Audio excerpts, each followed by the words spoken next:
When Patrick said, "I like Belgian sheepdogs," I felt the hair on my arm stand up. It was the summer after 6th grade, and he was in the dog care and training workshop I was leading at 4-H camp. Shocked and intrigued, I asked him, "Why do you like Belgian sheepdogs?" "They are bold and handsome. I want to show them." It was like all of the air had just been sucked out of the room. 24 years later, I can still remember that first moment when I saw him. You see, I too loved Belgian sheepdogs. I would spend hours looking at pictures of them in my World Book Encyclopedia. Even though I had never seen one in real life, I imagined someday winning Best in Show at the Westminster Kennel Club with my own handsome black Belgian stud. So just give me a minute.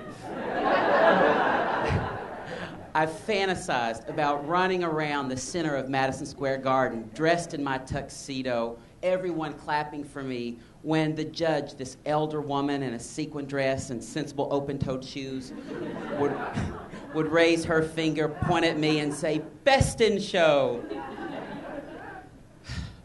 Something inside me knew that Patrick understood this dream, this deep part of me. I've since heard about split aparts, this idea that one soul is split apart, it roams the world trying to find itself, and when it comes back together again, that explains the click that some people feel when they fall in love. Right there at the Clyde Austin 4-H Training Center, Patrick and I clicked. It was amazing. But what did I know about such things? I was in the 6th grade and thoroughly indoctrinated in the ways of the Southern Baptist Church. How could I have known the true nature of my feelings? But nevertheless, I was excited to find out that Patrick and I actually lived close to each other and we would go to school together the next school year. We spent the rest of the summer roaming the fields behind my house, talking about Dallas, Falcon Crest, imagining all the purebred dogs that we might show together someday. It was magic. But just like Danny Zuko and Sandra Dee in Grease, we learned that summer vacation and real life are just not the same. Slowly, the demands of the real world began to intrude on us. The Sunday night before 7th grade, the preacher gathered all the boys at church into a classroom and said, "Fellas, it's time to become real men." Brian Baskett raised his hand. "Preacher White, what do you mean by real men?" "Real men are good husbands, they're good fathers, and they obey their mothers. Fellas, it's time to stop playing freeze tag, and it's time to get a girlfriend. You gotta grow up." I was fine being a real man. It was just the whole kissing girls thing that made me a little uncomfortable. Don't get me wrong, I like girls, laughing with them, talking with them, trading easy bake oven recipes. It was the whole seeing them naked thing that didn't melt my butter. I just couldn't understand why it wasn't as easy as with the boys. I didn't mind seeing them naked. I was the king of truth or dare at my Cub Scout troop. Everyone knew they couldn't come to my tent unless they took their clothes off. And everyone wanted to come to my tent. We would spend hours talking, laughing, thumb wrestling. Amazing. So freaked out. You got it. So freaked out was I by the Pastor's Real Man initiative that I actually cornered him at church that Sunday and said, "Preacher White, why must boys and girls get married?" "Travis, it's God's plan." "Does God plan for me to be nauseous?" "Travis, we all feel sick sometimes in marriage. It's just part of the deal." "Don't worry, you just haven't met the right little lady." Maybe that was it. I just hadn't met the right little girl. The next morning on the school bus, I slid into the seat next to Patrick. I told him about the Pastor's Real Man initiative. He seemed slightly perturbed. "Well, I don't know why you would want to go do a thing like that. Those girls are Hellcats, and that is really going to get in the way of our dog show dreams." Patrick, I understand. I promise I will not let my girlfriend get in the way of our dog show dreams. As he pulled up his Dog Fancy magazine, he peered imperiously over the cover and said, well, just be careful what you get a hold of. They're Hellcats. It was Tennessee, after all. Undeterred, at lunch that day, I decided that I needed a strategy. So for efficiency's sake, I made a note that said, will you go with me, check yes or no, and made copies. Since all of the boys at school seemed to like the cheerleaders, I decided that they would be my first target. So as they walked through the lunch line, I gave each member one of my notes. I was absolutely thrilled when Tasha Gray passed hers back to me with a check in her yes box.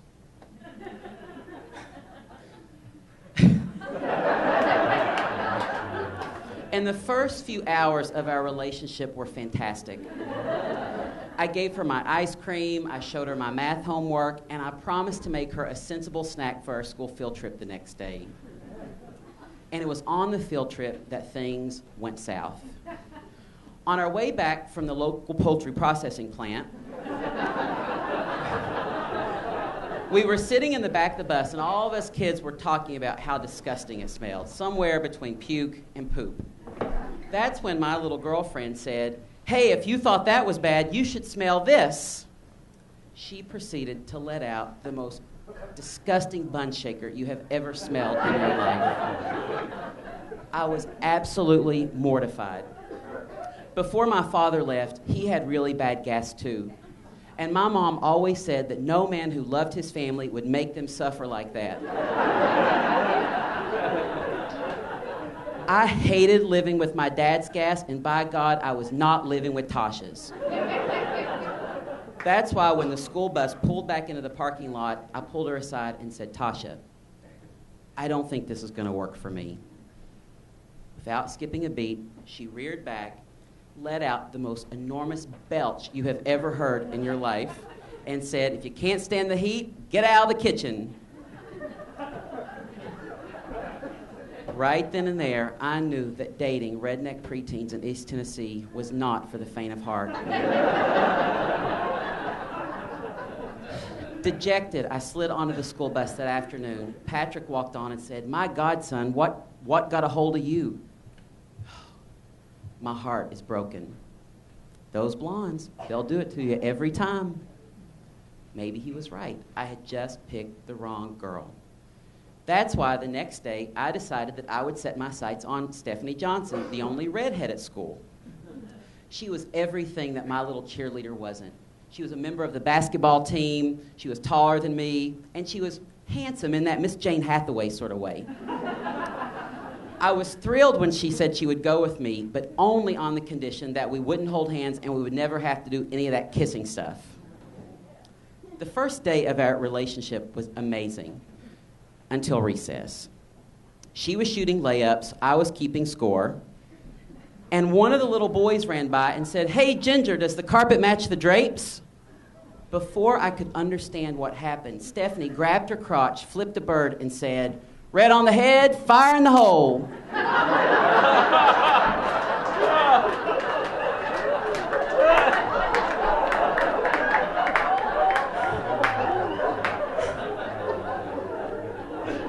I still don't think I understand what she meant.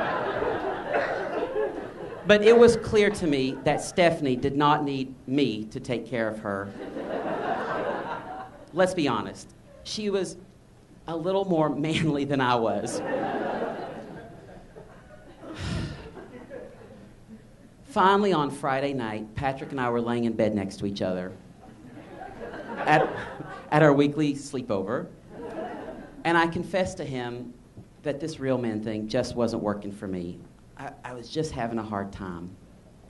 Patrick said, Travis, honey, don't worry about that. I don't feel like a real man now either.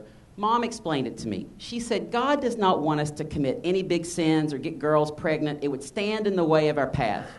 When everything's worked out, when the time is right, God is going to send just the right woman for us.